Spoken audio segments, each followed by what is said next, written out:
I watched my son build a multi-million-dollar and million-dollar empire with his bare hands, only to watch a masterclass in psychological warfare. We cross oceans to rescue our children from the world's monsters, never realizing the most dangerous predator is the one we will willingly invite into their beds.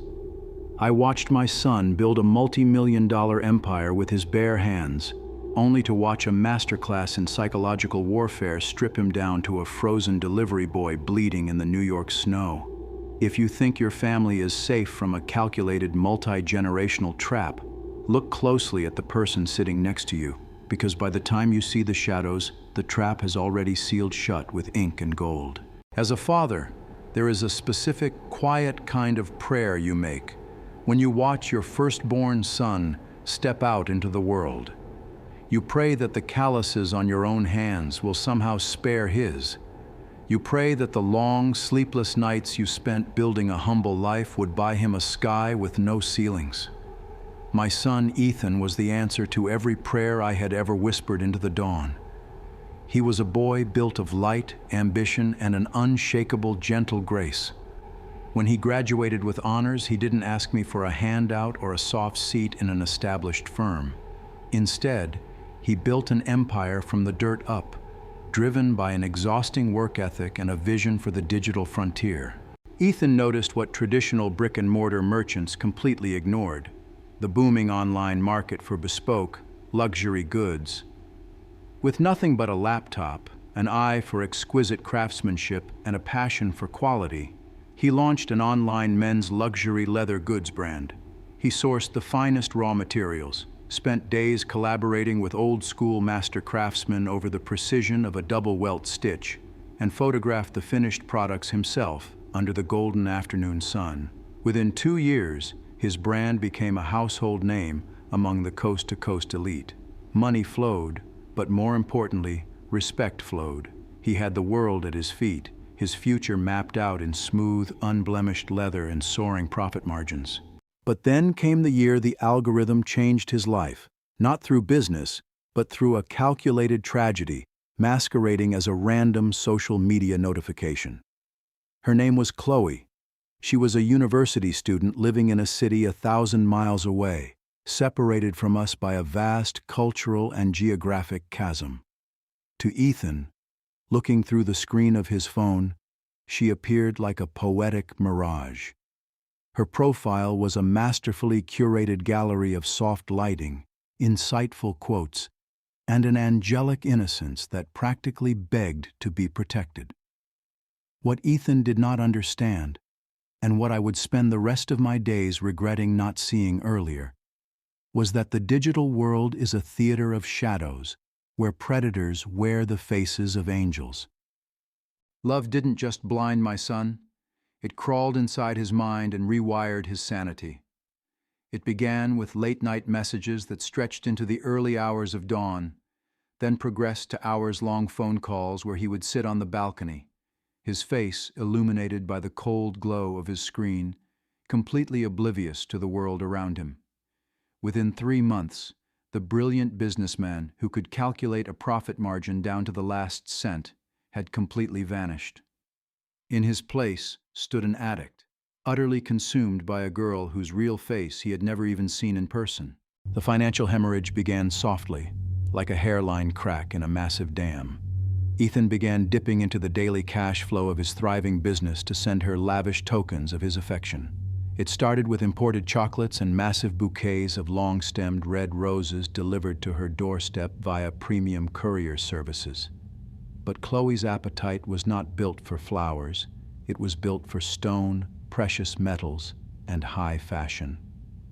Very quickly, the heavy hints began.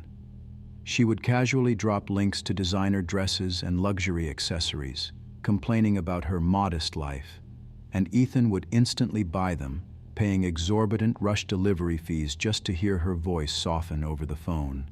By the 5th month of their digital courtship, the business was gasping for air. Ethan was no longer reinvesting in inventory or raw materials. Premium suppliers began calling our house, their voices shifting from respectful to highly agitated as invoices went completely unpaid. When I confronted him in his office, looking at the empty shelves that used to hold hundreds of pristine products, he couldn't even look me in the eye. "It's just a temporary cash crunch, Dad," he whispered, his eyes bloodshot from severe sleep deprivation. It was a heartbreaking lie. The principal capital hadn't vanished into bad investments. It had been liquidated into heavy velvet-lined boxes from the city's most expensive jewelers. When Ethan traveled to her hometown to hand-deliver a solid gold diamond necklace that had wiped out his remaining business capital, he was treated like a royal ATM. Chloe accepted the jewelry, the designer shoes, and the expensive perfumes with the casual indifference of a queen receiving tribute from a peasant.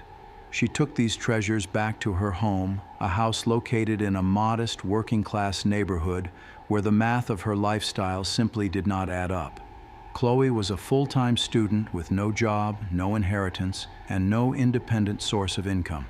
Her father worked a low-wage clerk job, his spirit completely broken by decades of domestic warfare. Yet, when Chloe walked through the front door carrying bags from luxury brands, a terrifying silence fell over her household. Her mother, a loud, domineering woman who controlled the home with absolute emotional tyranny, never asked a single question. She never looked at the diamond necklace and asked, "Where did a student get this?" Instead, she touched the gold with practicing fingers and smiled. In that house, morality was a luxury they could not afford, and greed was a quiet accomplice. They knew exactly what was happening. A young man from a good family was being systematically bled dry, and they were more than happy to provide the basins to catch the blood. I traveled with Ethan when he finally broke down and begged for our blessing to marry her. By then, his business was a ghost town. The website was offline, the workshop's rent was months in arrears, and he had spent every last cent of his life savings. He was a man entirely hollowed out by infatuation. I went to that house expecting to meet a traditional, decent family, hoping to find a father I could sit with, man to man, to discuss the future of our children. Instead, I walked into a psychological horror story. The moment we entered their living room, the power dynamic was blindingly clear. Chloe's father was a non-entity, a shadow that moved along the walls. He was not permitted to speak, to sit at the head of the table, or to have any input regarding his own daughter's marriage. The true ruler of that house was Chloe's mother. She was a woman whose mouth was a weapon, her tongue permanently coated in venom. During our short visit, I watched in absolute horror as she openly humiliated her husband over the simplest things: the temperature of the food, the speed of his movements, the lowliness of his stature. She did not merely criticize him, she systematically destroyed his dignity with foul, vulgar slangs in front of guests. And there sat Chloe, watching. She didn't flinch when her mother hurled a tirade of abuse at her father. She didn't blink when her mother used words that made my own family look down at the floor in deep shame. To Chloe, this wasn't a tragedy. It was a blueprint. This was how she had been raised. She grew up believing that a husband was not a partner, not a companion, and certainly not a leader. A husband was a beast of burden, a creature to be ridden until its legs buckled, to be whipped with words and kept in a state of perpetual, terrified submission. When we brought up the marriage proposal, Chloe's mother accepted instantly. They signed the papers in a hurried, clinical manner, and just like that, the trap was sealed shut. Shortly after the wedding, Ethan made a decision that broke my heart. Though I understood his desperation, he realized that his hometown no longer held the immediate financial future he needed to sustain the lavish lifestyle Chloe demanded. He packed 2 suitcases and took his new bride to New York City. He truly believed that the American dream would cure the rot that had crept into his life. He thought that if he could just provide her with enough material wealth, enough security, and the glittering backdrop of Manhattan, she would finally become the loving wife he had dreamed of. They moved into a tiny, claustrophobic, one-bedroom apartment in a nondescript corner of Queens. New York is not a city that welcomes you with open arms.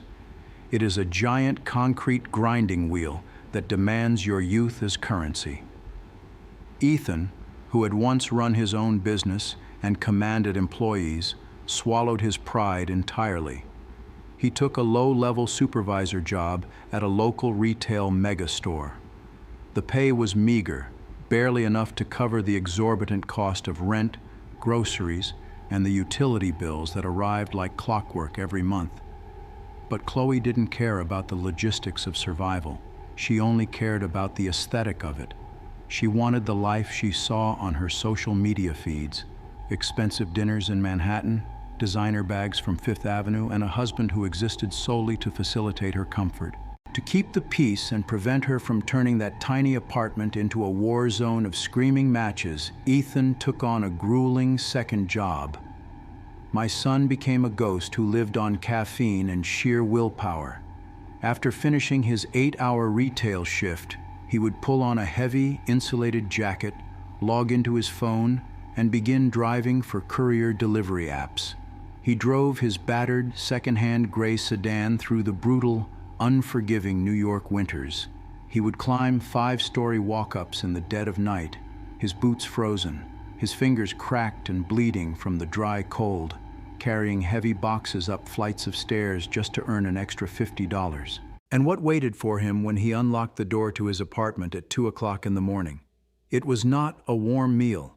It was not a wife asking if his hands were cold. It was a courtroom. Chloe had brought the spirit of her mother's household across the ocean completely intact. She did not see a hard-working man breaking his back for her. She saw an inefficient servant. If he forgot to pick up a specific brand of milk on his way home, the house would detonate into a full-blown, screeching tirade. She would stand over him while he sat on the edge of the bed, too exhausted to even take off his shoes, and pelt him with pure disgust. "You're a loser," she would scream. "You brought me to America to live like a beggar. My friends are married to men who buy them apartments in Dubai, and I am stuck with a delivery boy." Then came the day the boundary of physical violence was crossed. Ethan had come home after a grueling 16-hour double shift, his body literally shaking with fatigue.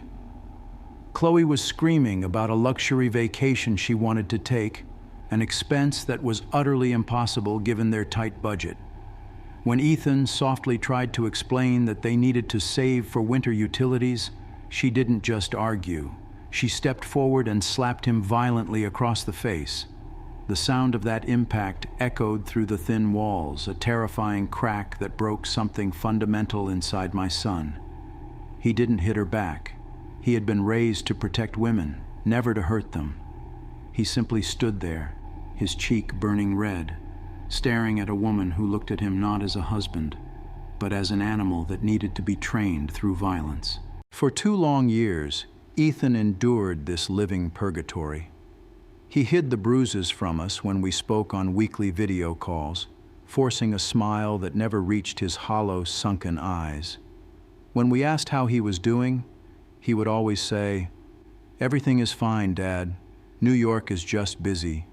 But a father knows the cadence of his son's voice, and I could hear the slow, painful death of his spirit through the static of the international line.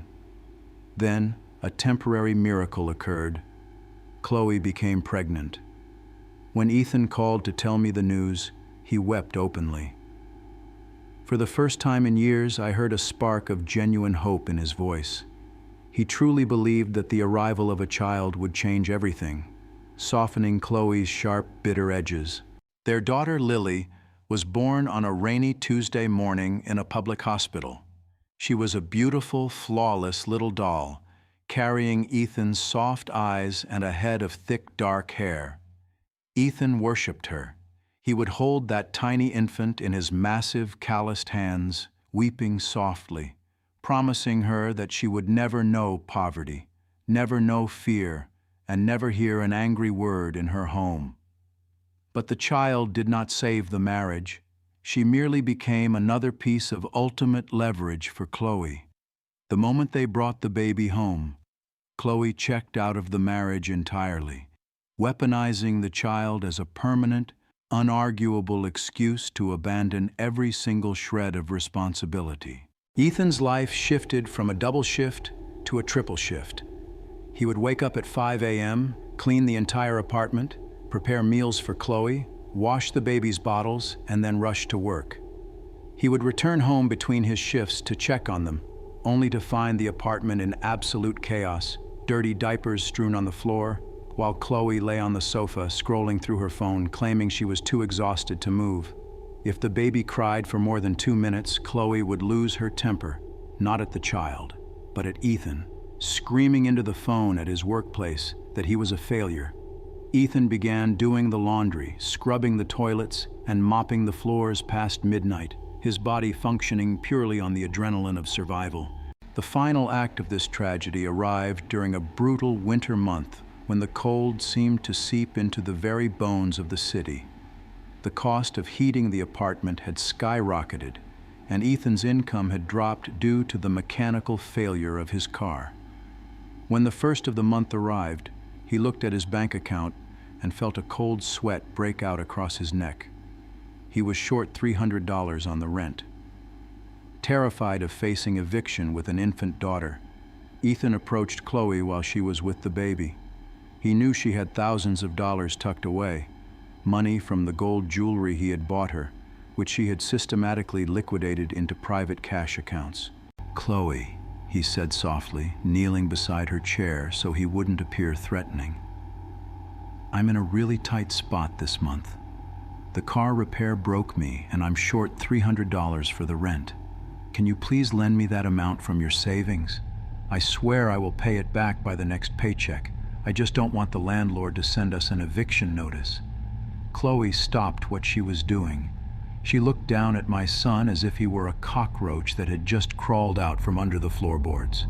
Her face contorted into a snarl. "You're asking me for money?" she hissed, her voice rising to a screech. "You pathetic, worthless beggar.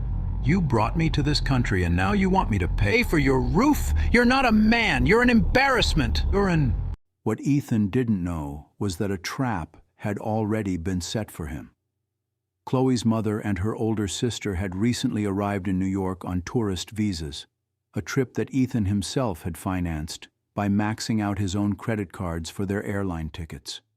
Before Ethan could even stand up, the front door flew open, and in walked the matriarch of destruction, Chloe's mother, followed by her sister. They didn't enter as guests. They entered as a lynch mob. For the next 2 hours, my son was subjected to a public execution of his dignity. The 3 women surrounded him in the tiny living room, forming a suffocating wall of malice, screaming words so filthy and deeply offensive that the neighbors began banging on the walls to make them stop. "Look at you!" her mother screamed, spitting directly onto the floor near Ethan's feet. "A failure thinks he can buy my daughter? If you can't even afford a flat in this city, sign the divorce papers right now. You're a servant, a dog we used to get to America." Ethan stood in the center of that room, entirely alone. He looked at his wife, expecting to see a glimmer of remorse, a shred of human decency. But Chloe was smiling a cruel, triumphant joy. She was finally living out the script she had memorized as a child. Then, the sister stepped forward and pushed Ethan violently against the wall, while Chloe struck him across the face again, her nails scratching his cheek until a thin line of blood trickled down his jaw. "Give her a divorce, or we will call the police and tell them you domestic abused her. We will put you in an American jail." Defeated, bleeding, and emotionally murdered, Ethan walked out into the freezing New York snow with nothing but the clothes on his back. He realized then that there was no family left to save. His marriage was a slaughterhouse, and he was the animal on the hook. The divorce was finalized within 2 months. Chloe didn't ask for reconciliation. She demanded everything else. She kept the furniture, the cash, and most painfully, she kept sole custody of their beautiful little doll, completely cutting Ethan out of her life. The world is a wheel, and those who climb to the top by stepping on the bodies of good men always forget that the wheel keeps turning. Chloe believed that once she was rid of Ethan, she would easily find the billionaire lifestyle she felt entitled to. Within less than a year after the divorce, she used her legal status and her youth to secure a second marriage with a deeply wealthy businessman who promised her the world. But karma does not sleep, and it does not forget. Her second husband was not Ethan. He was not a boy raised on the gentle prayers of a loving father. He was a man carved out of iron, ice, and calculated cruelty, and he expected absolute, terrified submission from everyone in his life. When Chloe tried her old tactics on him, when she raised her voice, when she attempted to use psychological tyranny, her new husband didn't back down or swallow his pride to keep the peace. He met her resistance with an absolute, crushing authority. He stripped her of all financial access within 48 hours of their wedding, locked her out of the bank accounts, took away her credit cards, and monitored her every movement with security cameras installed throughout his massive house. Today, Chloe's life is a living hell, a modern-day prison of her own design. The arrogance she carried into Ethan's home has been completely beaten out of her by a husband who treats her like a prisoner of war. Her mother and sister can no longer protect her. They are terrified of her new husband, who threatened to have them legally deported if they ever set foot on his property again. Yet, as I sit here in the quiet evening of my life, there is no joy in our house for her downfall. There is no celebration, only a heavy, suffocating grief that settles over my chest like wet cement. Because the true tragedy of this story is not Chloe. It is the innocent child left in the wake of her destruction. My granddaughter is growing up under that toxic roof, and the curse of that family has already claimed her soul. Ethan recently managed to secure a brief court-ordered video call with his daughter, a rare, precious 15 minutes to see the little girl who carries his blood. I sat beside him as the screen flared to life. Our little doll is no longer an innocent baby. She is growing up, but her eyes are already old, hardened by the horrific environment she is trapped in. During the call, when Ethan gently asked her about her school and told her how much he loved her, the little girl didn't smile. Instead, she sneered at the screen. Her tiny mouth, which should have been filled with nursery rhymes and sweet words, opened to unleash a torrent of the exact same foul, vulgar, and obscene slangs that her mother and grandmother had used to destroy my son. She called her own father a loser, spitting at the camera, her face twisting into a terrifying miniature replica of Chloe's face during that final fateful night in Queens. I look at my son, Ethan. He has rebuilt his life slowly, brick by painful brick. He is back home with me now, running a new business, his hair completely white at an age when he should be in the prime of his youth. He is a successful man again, but he is a man who walks with a permanent limp in his soul. He survives, but he does not truly live. His heart is buried forever in the soil of New York, trapped inside a little girl who does not know his worth and has been trained to hate him. Now, as a grandfather, I lie awake during the long, silent hours before dawn, my heart heavy with an existential terror that no medicine can cure. What will become of my granddaughter's life? She is being systematically raised to be a monster, trained by a lineage of women who view men as prey and relationships as a battlefield. When she grows up, whose home will she burn down? Whose innocent, bright son will she lure into her net and ruin just as her mother ruined mine? When she stands before a husband one day, will she know how to love? Or will she simply pull out the knife handed down to her by her mother and grandmother, ready to slash the throat of her own future? We saved our son from the jaws of that family, but we lost our bloodline to their rot. and that is a grief that follows a father all the way to the grave.